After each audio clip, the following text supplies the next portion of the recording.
Hello विद्यार्थियों, नमस्कार। कैसे हैं आप सभी लोग और कैसा जा रहा है आप लोगों का आरआरबी ग्रुप डी का पेपर। करंट अफेयर्स का वेटेज जो है वो आपको पेपर में देख के पता चल ही गया होगा कि current affairs most important part है किसी भी एग्ज़ाम को निकालने के लिए। चाहे वो स्टेट गवर्नमेंट के एग्ज़ाम हो या सेंट्रल गवर्नमेंट के एग्ज़ाम, सब में करंट अफेयर्स आता है। लेकिन करंट अफेयर्स कैसे तैयार करना है ये एक बहुत बड़ी जो है चुनौती है। लेकिन हम एक करंट अफेयर्स के लिए एक एक घंटे डेढ़ घंटे की हम क्लासेस नहीं देख सकते हैं। सिर्फ करंट अफेयर्स किस तरह एग्जाम में पूछा जा रहा है इसको आप देखिए और ये समझने की कोशिश करिए कि कितने जल्दी समय में इसको कवर कर सकता हूं। रोजाना करंट अफेयर्स करने की आदत डालिए और आधा घंटा ही करंट अफेयर्स के लिए दिए। 10 से 15 मिनट की मैं आप लोगों के लिए क्लास लेकर आऊंगा और उसी में करंट अफेयर्स कंप्लीट होगा। तो चलिए चालू करते हैं हम लोग करंट अफेयर्स को। 30 अगस्त 2026 के करंट अफेयर्स में जो सबसे पहली चीज है, ईपीआई 2026 में भारत को कौन सा स्थान मिला है। तो कई क्वेश्चन रिपीट होते हैं, वो इसलिए क्योंकि कुछ फैक्ट ऐड हो जाते हैं। जैसे इन्वायरमेंट में अगर बात की जाए तो इन्वायरमेंटल परफॉर्मेंस इंडेक्स में भारत जो है उसे 176 स्थान मिला है, यानी कि पीछे से हम दूसरे नंबर पर आए हैं। लेकिन अगर एक 177 देशों की बात की जाए तो 177 नंबर पे लाओस है। लाओस मतलब कि एक ऐसा दक्षिण पूर्वी एशियाई देश जिसमें मुख्य रूप से अगर देखा जाए तो इसमें ये एक लैंड लॉक कंट्री है। कई बार एग्जाम में पूछा गया है कि दक्षिण पूर्वी एशियाई देशों में कौन सा देश लैंड लॉक है, तो वो लाओस है। लाओस की अगर बात की जाए तो ये 177 नंबर पे है। ये ईपीआई यानी कि इन्वायरमेंटल परफॉर्मेंस इंडेक्स जो है वो येल विश्वविद्यालय और कोलंबिया विश्वविद्यालय के द्वारा जलवायु परिवर्तन, वायु गुणवत्ता, जैव विविधता, जल संसाधन और पर्यावरण संरक्षण को देखकर तैयार किया गया है। लेकिन अगर भारत की बात की जाए कि एशियाई देशों में, तो 8 दक्षिण एशियाई देशों में भारत 7वें नंबर पर रहा है। तो 8 दक्षिण एशियाई देशों में हम कौन से नंबर पर आए हैं? हम 7वें नंबर पर आए हैं। चलिए अगले क्वेश्चन पे आते हैं। अल्लूरी सीताराम राजू ये बहुत महत्वपूर्ण क्रांतिकारी थे। ये युवा क्रांतिकारी थे, जननायक थे और आदिवासियों का नेतृत्व किया था आंध्र प्रदेश में अल्लूरी सीताराम राजू ने। इनका ओरिजिनल नाम अल्लूरी राम राजू था, लेकिन इन्होंने बचपन में एक महिला के साथ इनका प्रेम हुआ था, एक लड़की के साथ इनका प्रेम संबंध था। लेकिन उसकी अचानक मृत्यु हो जाने की वजह से उन्होंने अपना प्रेम उजागर करने के लिए, उसे प्रेम को बनाए रखने के लिए अपना पूरा नाम अल्लूरी सीताराम राजू कर दिया, ऐसा कई लोग मानते हैं। अल्लूरी सीताराम राजू की अगर बात की जाए तो इन्होंने रंपा विद्रोह का नेतृत्व किया है और आंध्र प्रदेश के विजयनगरम जिले के भोगापुरम में एक इंटरनेशनल हवाई अड्डे का निर्माण किया गया है जो कि इनके ही नाम पर किया गया है। तो याद रखिएगा, पेपर में रंपा विद्रोह भी आ सकता है। अल्लूरी सीताराम राजू के द्वारा नेतृत्व इसको किया गया, लेकिन अंग्रेज जब इन्हें पकड़ नहीं पाए तो 10,000 रुपये का इनाम रखते हुए असम राइफल तैनात की गई और फिर चित्तापल्ली के जंगलों में इन्हें घेरकर 7 मई 1924 को एक पेड़ से बांधकर अंधाधुंध गोली चलाकर इनकी हत्या कर दी गई। मात्र 26 वर्ष की उम्र में इन्होंने शहादत प्राप्त की। अगला फैक्ट, प्रधानमंत्री सूर्य सरोवर योजना है। क्या है प्रधानमंत्री सूर्य सरोवर योजना? याद रखना, ये सरोवर से, ना कि प्रधानमंत्री घर सूर्य योजना है, ये सरोवर योजना है। फ्लोटिंग सोलर परियोजनाओं को बढ़ावा देने के लिए 2026 से 2031 तक या 2030 तक या 2027 से 2031 तक यानी 5 वर्ष तक के लिए इसे रखा गया है और मुख्य रूप से 5000 मेगावाट की फ्लोटिंग सोलर प्लांट जो है बनाया जाएगा, जिसमें 10,000 मेगावाट घंटे की दर से एनर्जी स्टोरेज भी की जाएगी और प्रति मेगावाट 1 करोड़ तक की वित्तीय सहायता भी दी जाएगी। तो मोस्ट इंपोर्टेंट है प्रधानमंत्री सूर्य सरोवर योजना, जो फ्लोटिंग सोलर पार्क के रूप में जानी जाती है। तो याद रखना, भारत सरकार के द्वारा जो है इसे बनाया गया है floating solar park, most important है। ठीक है, रंपा विद्रोह याद रखना। अल्लूरी सीताराम राजू के बारे में, ये भोगापुरम में इनका जो है हवाई जो अड्डा है, इंटरनेशनल एयरपोर्ट जो है वो निर्मित किया गया है।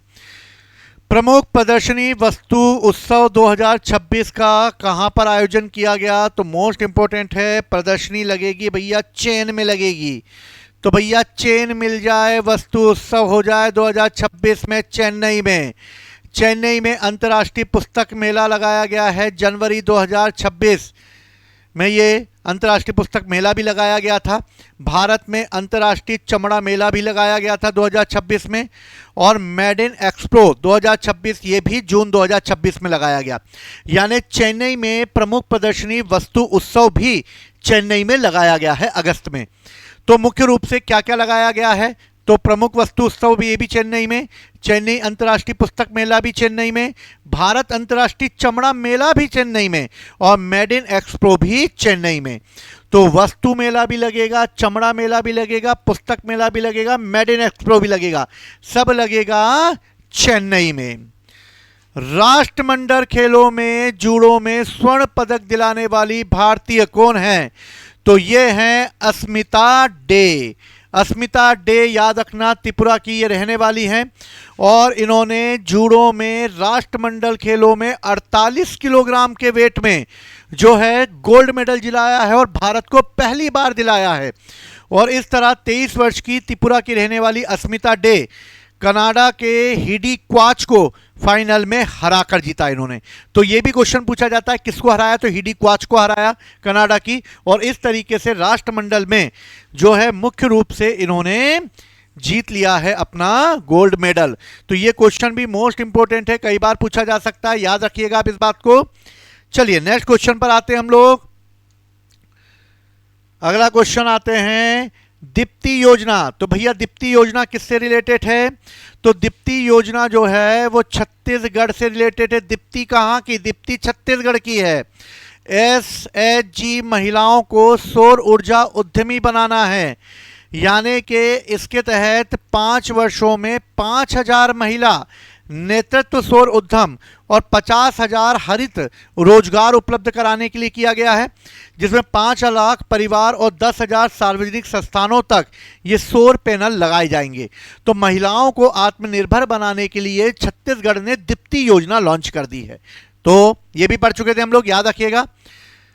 भारत का पहला टेलीकॉम मैन्युफैक्चरिंग जोन ये ग्वालियर के मध्य प्रदेश में बनाया गया है। कितने एकड़ में बनाया गया है?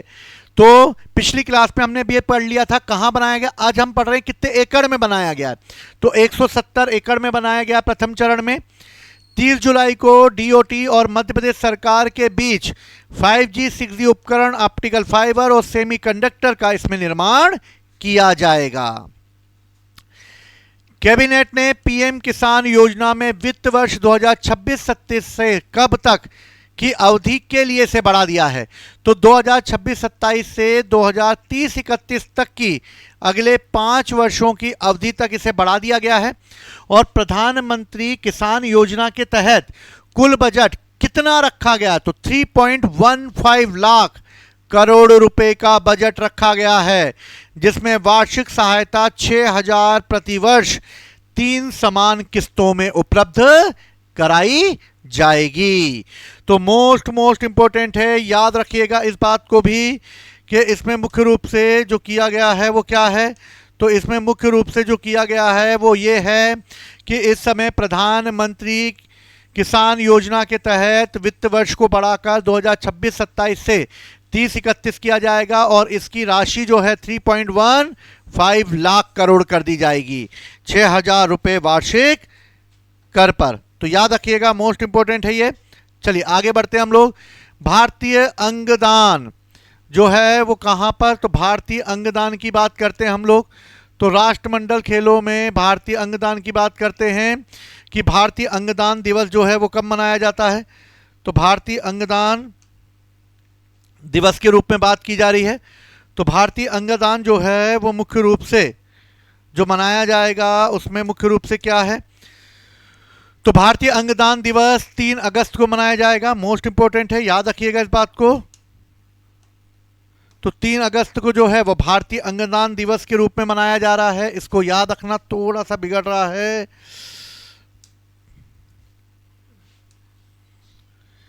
चलिए, भारतीय अंगदान दिवस 3 अगस्त भैया 3 अगस्त को अंगदान दिवस मनाया जाता है। अंगदान, अंगदान, तो अंगदान, तो आ ऊपर बिंदी लग गई और गा यानी 3 शब्द आ गए, तो इसलिए 3 अगस्त को, और आ तो लगा ही हुआ है, इसलिए 3 अगस्त को अंगदान दिवस मनाया जाएगा। 1994 में भारत में पहला सफल हार्ट ट्रांसप्लांट किया गया था, जो एम्स की नई दिल्ली में डॉक्टर पनागापल्ली वेणुगोपालन के द्वारा इनके नेतृत्व में इस तरीके का अंगदान जब किया गया, तो उसी के उपलक्ष्य में जो है 3 अगस्त को मनाया जाता है। 16वां हॉकी इंडिया जूनियर पुरुष राष्ट्रीय चैंपियनशिप किसने जीती? तो भैया कोयम्बटूर, टूट पड़े हैं पुरुष युवा, तो जूनियर पुरुष राष्ट्रीय चैंपियनशिप कोयम्बटूर में जीती गई है। राष्ट्रमंडल टेबल टेनिस चैंपियनशिप 2026 ये भी पढ़ चुके हैं। पुरुष और महिला दोनों वर्गों का खिताब भारत ने जीता और नई दिल्ली के त्यागराज स्टेडियम में ये किया गया था और इसका शुभंकर है मयूर। भारत ने शानदार प्रदर्शन करते हुए 6 गोल्ड मेडल जीत लिए थे। तो ये भी क्वेश्चन हम लोग पढ़ चुके थे पहले। तो भैया हार्ट ट्रांसप्लांट होगा, याद रखिएगा, मोस्ट इंपोर्टेंट है भैया। कौन कर देंगे? तो वेणुगोपाल जी कर देंगे, एकदम हार्ट का ट्रांसप्लांट कर डालेंगे। ठीक है, याद रखिएगा, मोस्ट इंपोर्टेंट है। चलिए अगला मोस्ट इंपोर्टेंट है फैक्ट, जीएसआई की पहली महिला महानिदेशक किसे नियुक्त किया गया है? तो पहली महिला महानिदेशक किसे नियुक्त किया गया है? तो ये जीएसआई की पहली महिला महानिदेशक वर्षा अशोक अगमले को किया गया है। तो भैया जीएसआई यानी जियोलॉजिकल सर्वे ऑफ इंडिया, यानी जियोलॉजिकल सर्वे ऑफ इंडिया में भैया कौन पुरानी चीजों को खोजना है, तो अशोक को लेके आओ, सम्राट अशोक को। ठीक है, तो वर्षा अशोक अगमले को किया गया है। पहली बार किसी महिला को दायित्व दिया गया है और वो भी 54 नंबर की। तो याद रखना, वर्षा अशोक अगमले जीएसआई की हेड बनाई गई हैं, जो कि 54 नंबर की महानिदेशक हैं। और इसके तहत जीएसआई की स्थापना अंग्रेजों के समय 1851 में की गई थी, जिसका हेडक्वार्टर कोलकाता में था। जेम कनिंगम को बनाया गया था, जिसके तहत इंडियन आर्कियोलॉजिकल डिपार्टमेंट की भी स्थापना होगी आगे चलकर। तो मोस्ट इंपोर्टेंट है वर्षा अशोक अगमले जीएसआई की प्रमुख बनाई गई हैं। चलिए बेसल थर्ड के अनुरूप 81 जो परपेचुअल बॉन्ड जारी किए हैं वो किए हैं स्टेट बैंक ने। ऐसा करने वाला स्टेट बैंक पहला बैंक बन गया है। बेसल थर्ड मानकों के अनुरूप लगभग 4,691 करोड़ रुपए का एडिशनल टीयर 1 परपेचुअल बॉन्ड जारी किए गए हैं, जो कि 7.75% वार्षिक कूपन की दर से ये रकम जुटाई गई है। और बैंकों की पूंजी को मजबूत बनाने के लिए 81 बॉन्ड जारी किए जाते हैं, यानी बैंक के फाइनेंशियल कंडीशन को और मजबूत करने के लिए 81 बॉन्ड जारी कर दिए जाते हैं। और इस तरह 4,691 करोड़ रुपए इसके तहत एसबीआई ने जारी कर दिए थे। और इस तरह एसबीआई को एक बाहरी भरकम जो है वो रकम उपलब्ध हुई है। पिथौरा चित्रकला, ये क्वेश्चन मोस्ट इंपोर्टेंट है। पिथौरा चित्रकला जो है वो कहाँ से रिलेटेड है? तो पिथौरा चित्रकला जो है इसका संबंध जो है वो गुजरात से है और इसे एक जीआई टैग प्राप्त हुआ है। राठवा, भील और भिलाला समुदाय के लोगों के द्वारा पारंपरिक रूप से ये प्राकृतिक रंगों का प्रयोग करते हुए गुजरात के छोटा उदयपुरा और पंचमहल जिले में इसका जो है वो प्रयोग किया जाता है, यानी बहुत महत्वपूर्ण है ये। इसको याद रखिएगा कि पिथौरा चित्रकला जीआई टैग प्राप्त करने वाला जो है वो राज्य है, जो किस किस जातियों में होता है? राठवा, भील, भिलाला और प्राकृतिक रंगों का प्रयोग करते हैं। छोटा उदयपुरा और पंचमहल जिले में इसको किया जाता है। प्रकोप बेरसी किस खेल से जुड़े हुए थे जिनका निधन हो गया? ये फुटबॉल से जुड़े हुए थे और इनका 66 वर्ष की उम्र में निधन हो गया है और ये इटली के खिलाड़ी हैं। तो मोस्ट इंपोर्टेंट है, इनको भी याद रखिएगा, क्वेश्चन आ सकता है। चलिए पिथौरा के बाद हम मोस्ट इंपोर्टेंट एक बार क्विक रिवीजन पर आते हैं और देखते हैं क्या क्या क्वेश्चन फटाक आप लोगों से बनते हैं। तो चलिए चालू करते हैं हम ये क्विक रिवीजन, जिसके तहत जल्दी से हम लोग इसको कर पाएंगे। चलिए आगे बढ़ते हैं। मोस्ट इंपोर्टेंट 3 अगस्त का करंट अफेयर। चलिए आ जाइए फटाफट रिवीजन के लिए। चलिए ईपीआई 2026 में भारत ने कौन सा स्थान? 176। भैया हम पीछे रहेंगे, अगला कौन आ जाएगा? लाओस आ जाएगा, कोई बात नहीं। दीप्ति योजना छत्तीसगढ़ को तो भैया बनाएगी, सौर ऊर्जा बनाएंगे। जीएसआई की पहली महिला महानिदेशिका वर्षा अशोक अगमले को बनाया गया है। अल्लूरी सीताराम राजू अंतर्राष्ट्रीय हवाई अड्डा कहां बनाया गया? तो विशाखापट्टनम में बनाया गया है, ठीक है, भोगापुरम में। प्रधानमंत्री सूर्य सरोवर योजना 5000 मेगावाट की उत्पादन करना है और यह मुख्य रूप से फ्लोटिंग सोलर परियोजना है। प्रमुख प्रदर्शनी वस्तु उत्सव योजना ये चेन्नई में मनाया गया। चमड़ा से वो मेला भी मिलेगा, पुस्तक मेला भी लगेगा और मेड इन एक्सपो भी लगेगा। जूडो में पहला स्वर्ण पदक दिलाने वाली अश्मिता डे 48 केजी में त्रिपुरा की। पहला टेलीकॉम मैन्युफैक्चरिंग जोन ग्वालियर में 170 एकड़ में। कैबिनेट पीएम किसान योजना 2026-27 से बढ़ाकर 30-31, लगभग राशि 3.15 लाख करोड़ रुपए है। भारतीय अंगदान 3 अगस्त को होगा, क्योंकि हमने 3 अगस्त 1994 में पहला ट्रांसप्लांट किया था वेणुगोपाल ने। 16वीं हॉकी इंडिया जूनियर पुरुष कोयम्बटूर में होगा। बेसल थर्ड के मानकों के अनुसार एसबीआई पहला बैंक है जिसने कि 4691 करोड़ रुपए जुटाए हैं। पिथौरा चित्रकला गुजरात की राठवा, भील और भिलाला समुदाय के द्वारा गुजरात के छोटा उदयपुर और पंचमहल जिले में की जाती है। राष्ट्रमंडल टेबल टेनिस भारत में पुरुष और महिला दोनों ने जीता, 6 गोल्ड मेडल जीत लिए। मयूर इसका सिंबल है और प्रकोप बेरसी का संबंध इटली के फुटबॉल खिलाड़ी से जिनका निधन हो गया है। तो मोस्ट इंपोर्टेंट है आप लोगों के लिए करंट अफेयर्स। तो बने रहिए उड़ान एकेडमी के साथ, अपनी तैयारी करिए बेहतर। जल्द ही उड़ान एकेडमी अपनी टेस्ट सीरीज लॉन्च करने वाली है जो एमपी कांस्टेबल और पटवारी को ध्यान में रखकर बनाई जाएगी। धीरे धीरे आप लोगों को बहुत सारी चीजें उड़ान एकेडमी के सारा मिलती रहेंगी। तो अपनी तैयारी को बेहतर बनाइए, जुड़े रहिए उड़ान एकेडमी के साथ। जय हिंद, जय भारत।